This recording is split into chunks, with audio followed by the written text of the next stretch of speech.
Welcome back to the Dr. Des Show. Today we are talking all about determining what makes a consultant. Also, I'm going to be telling you guys a story about how I was rejected from a job interview because they told me I didn't have enough consulting experience. So before we get started, guys, please like, subscribe to this podcast. Make sure that you share it with a friend if you've been enjoying it. Let me know too in the comments, like what type of content would you guys like me to see? Send me a message on Instagram, shoot me a message on LinkedIn, and let me know if you like the podcast, what type of content you would like to see more of too. But all right, guys, let's go ahead and dive in. So I was actually on a call with my husband a few weeks ago, and it made me remember this story. And I think if you do follow me on Instagram, then you may have seen I posted a story talking about it. But it was one of those memories that I was like, man, that's crazy. But I was in the midst of applying for jobs, right? I still had a job. I worked actually, funny enough, I worked for a consulting and management firm, but I worked on the federal side. So I was just like staffed through their company to work for CDC, right? As a health policy analyst. So previous to that, I had worked for the Georgia Department of Public Health, the Florida Department of Health. I had partnered with all of these nonprofits, universities. I had led multi-million-dollar grants. I had hired consultants, managed consultants. I had done all of those things, right? And so I was like, okay, next step for me may be a consulting firm. I know that they pay well. Like I can work on different projects so I never get bored. All of those things that I was thinking about, okay? So I had an interview. I got an interview with this company, right? And crazy thing is, like, I got an interview. I went through like 2 or 3 rounds, but then they told me they were no longer going to hire for the position. So I'm like, okay, whatever, it's fine. So, but I always tell people, always follow up, always follow up. So I ended up like a couple months later, I followed up with the hiring manager and I said, hey, my application was already in. I had already been through interviews. They loved me. They liked me. They just, couldn't hire for the position. Is there anything else, that is open? And she was like, oh, well, let me get back with you. Let me see. So they got back with me and I had another interview set up. Went through about 3 rounds for this one too, right? Went through about 3 rounds. After that third round, I didn't hear back. Now, I know for me, I know I killed the interview. I ain't gonna lie to y'all. Like, I'm not saying it to be cocky or whatever. I know me. I know interviews because I had interviewed people. I killed the interview. When an interviewer is telling you, oh, well, that kind of answers my next question, you're killing it, okay? So I was giving examples. I was showing how I'd be great for this. I was pleasant. I was smiling. I was doing all the things, right? But, and also I record all my interviews. So I had the recording, so I played it back. Like, it might be a little much for y'all, but listen, I like to know how I sound, like, and look back and reflect and like, could have did this better because I'm trying to prepare for the next time too, right? Or maybe even see if there's anything I need to clarify on in a follow-up email when I thank them, right? Little pro tip right there. Record your interviews. Just have like your phone beside you and just press record. Okay. You record everything else. You might as well record this too. But yeah, so I got to the last interview. Last interview was with this guy he was older and he was like kind of over that entire area and the person who would be my actual direct supervisor. Right. So now, of course, I do my research on everybody that I am interviewing with or whatever. Right. And I did my research on him and, he was legit. He's been with the company for some years, right? Managed all these different projects, done all the things. Then I had more experience than the person who would be my direct supervisor. She, I think, had a lot of university level experience. And I was like, that's interesting at a consulting firm. Like, you got a lot of academia experience, but whatever. It is what it is. Apparently, y'all giving people chances. That's fine. That's cool. But, I'm in the interview and I'm talking about all the things that I've done, all the things that I've led, all the work that I've done, right? And she's like, oh, wow, that's amazing. That's great, right? Really like kind of in disbelief that I've done these things, right? And I was like, oh, okay, that's cool. I'm making a great impression. But, looking up her information, I was like, all right, I got more experience than her. I'm coming in with having worked with more partners than her. I probably got more connections in this space than her and everything. Fast forward, I did not get the role. Of course, you know me. I reached out. Hey, what's up? Like I thought, y'all like me, was vibing. Like, was good. And they were like, oh, the older gentleman reached back out after my email. And he was like, oh, you were great, but we just feel like, you don't have enough consulting experience. I was extremely confused because from what I know from hiring consultants, from working with consultants, the only thing that really is going to differentiate you from being an employee versus you from being a consultant is your ability to manage multiple different projects at a time and satisfy the client, which is literally all I did, right? I managed multiple projects at a time. I had switched between projects. I developed new projects. I solved problems. And I was extremely confused. And for anyone that is entering into this space of wanting to be a consultant, wanting to either go for a position with a consulting and management firm, or you want to start your own consulting business, there's things that you have to think about with being an employee versus being a consultant. But honestly, y'all, it's not that different. And people like that can confuse you, can make you doubt yourself. But when I tell you, Dr. Dez is saying, do not doubt yourself. Do not be confused in this lane, because today we are going to go ahead and just break down what makes a consultant. So what is a consultant? Basically, a consultant is someone that comes in, they solve problems, they, make things happen within a short period of time. Sometimes some consultants stay on for a long time, but majority of the time they're in there with a defined project time period, right? So maybe the project starts in January, it ends in December. Maybe it starts in January, it ends in April, whatever it is. But you're coming in to solve a problem and provide expert quality and expertise, right? And you are there to satisfy whoever hired you, the client, whatever. You're there to understand their needs, get in, get out, make things easier for them, okay? So if you have ever led a team, you've ever solved a problem, you've ever developed a program, developed a strategic plan, led an evaluation, developed an evaluation report, my friend, you have done consulting.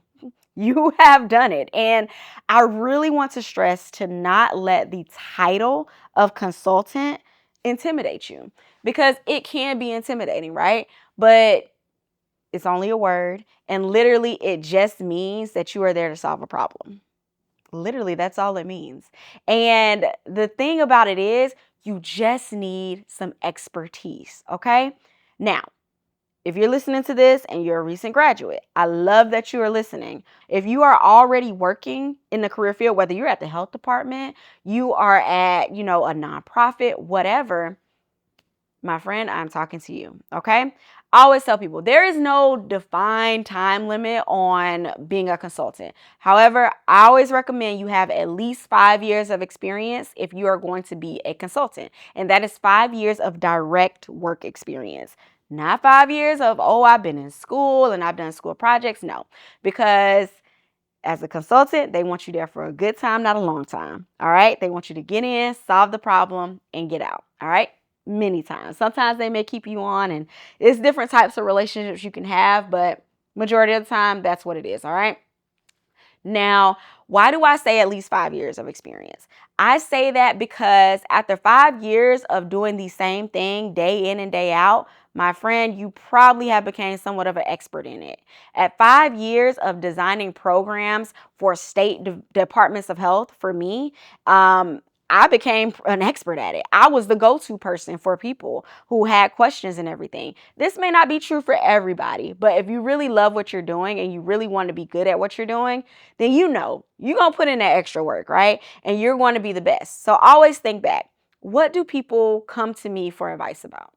What do people always need my help with? What are people asking me to review for them? Is it evaluations? Is it, KPIs and metrics? Is it strategic plans?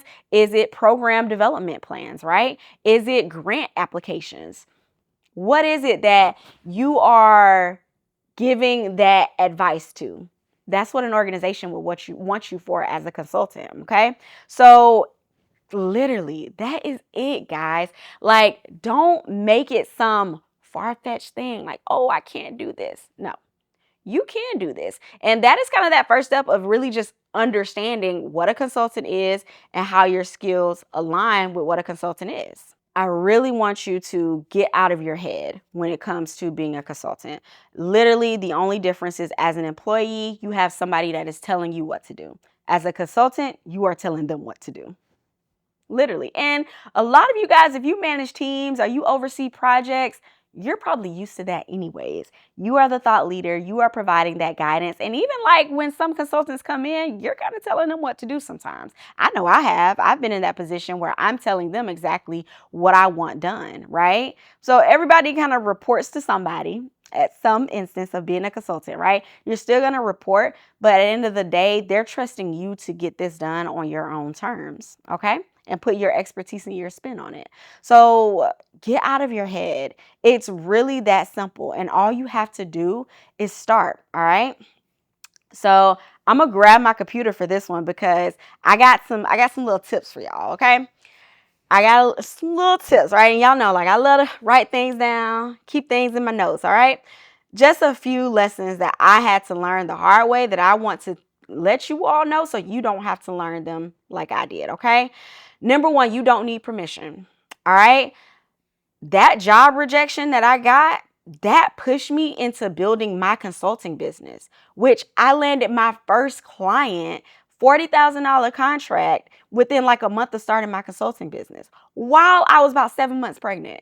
So you don't need permission to start. You just need to start. Okay. First year, it brought in over $130,000 on the side of my full-time job. Like, y'all, I'm still working full-time at this point.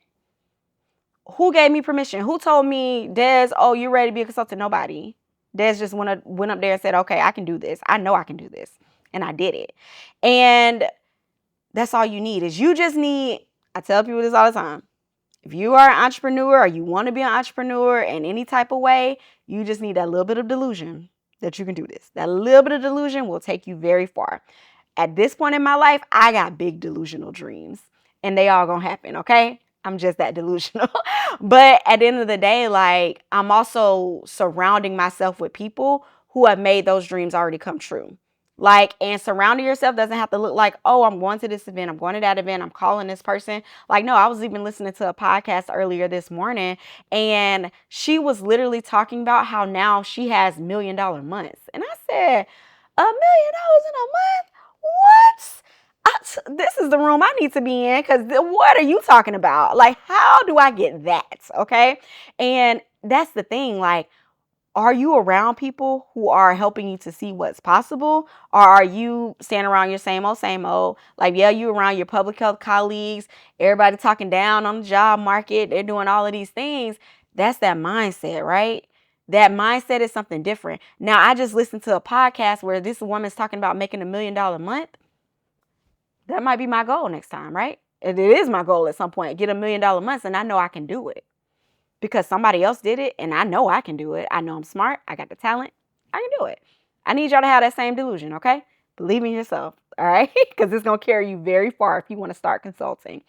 Number two, consulting experience isn't always titled that way, right? Now, think of every project, system, or program you've led. That's consulting work.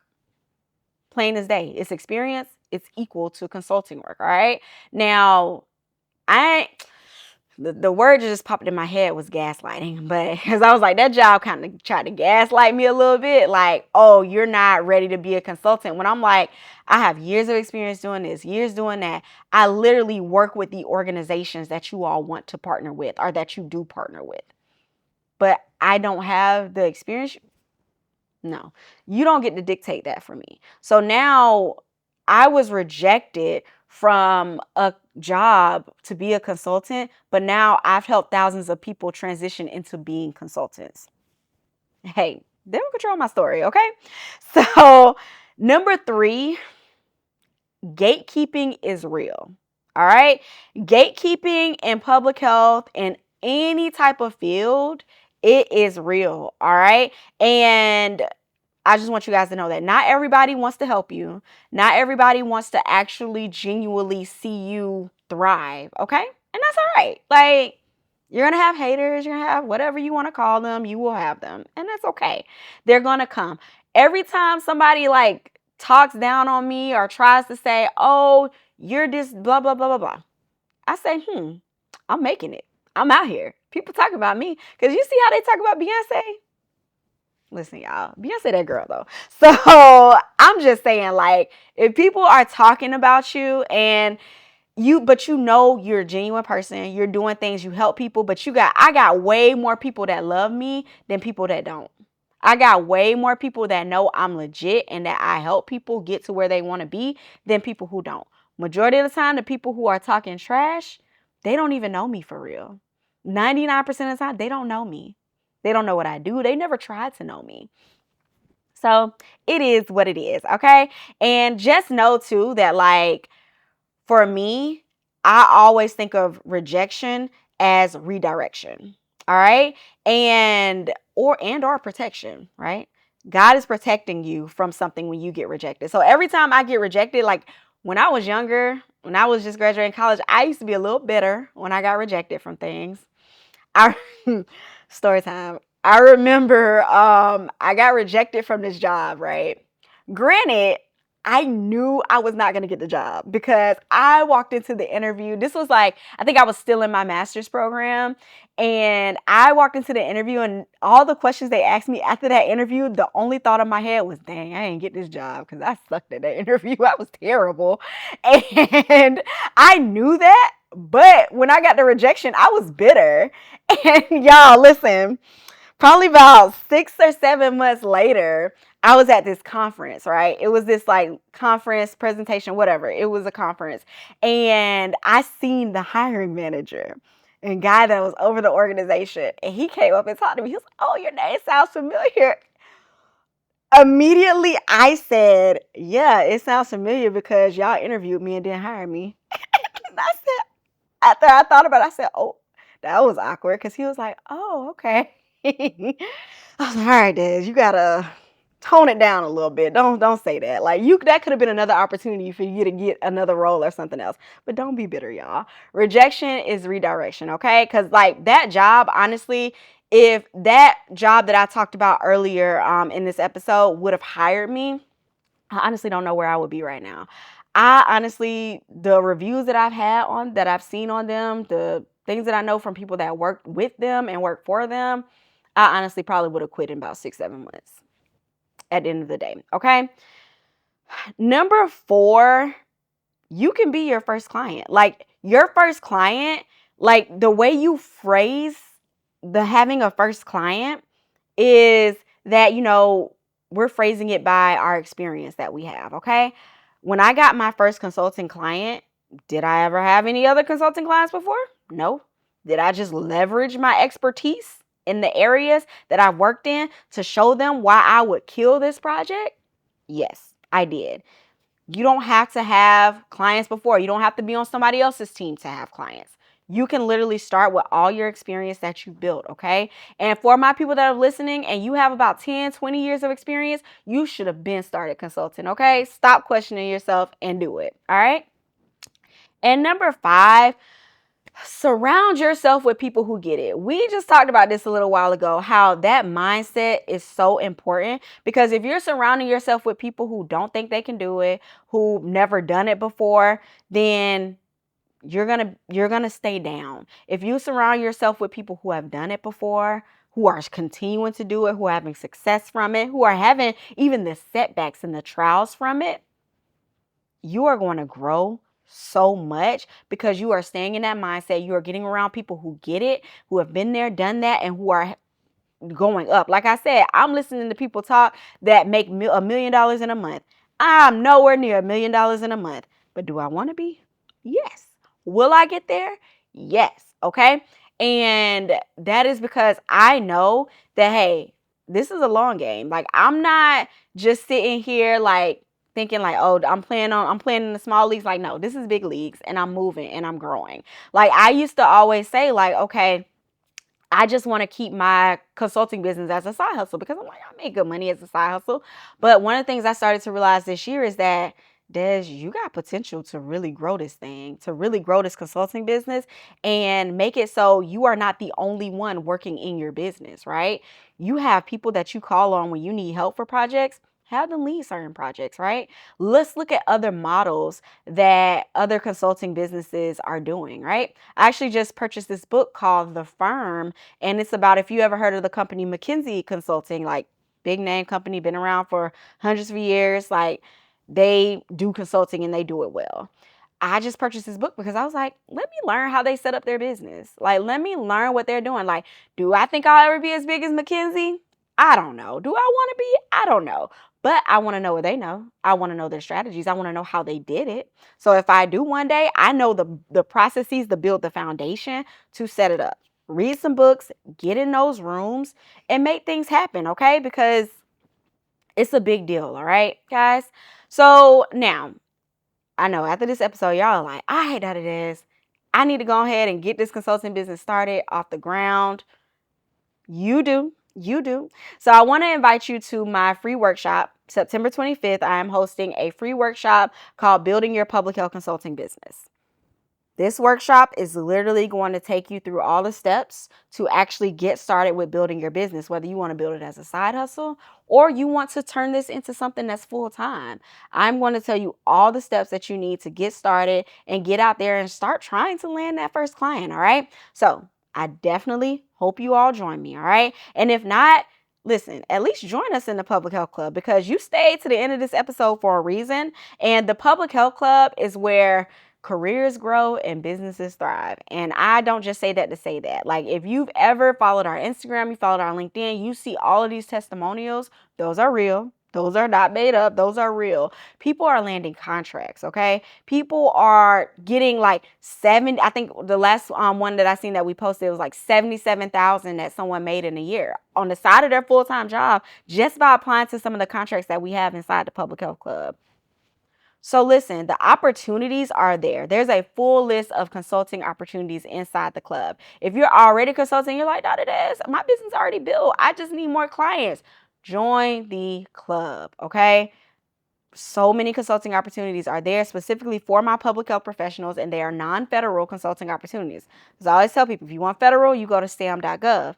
You want non-federal, with the opportunities that are coming from these nonprofits, these private organizations that just need you to come in, and they may say, all right, we need you for about 2 months to help us develop an evaluation plan, and we're going to give you like $40,000.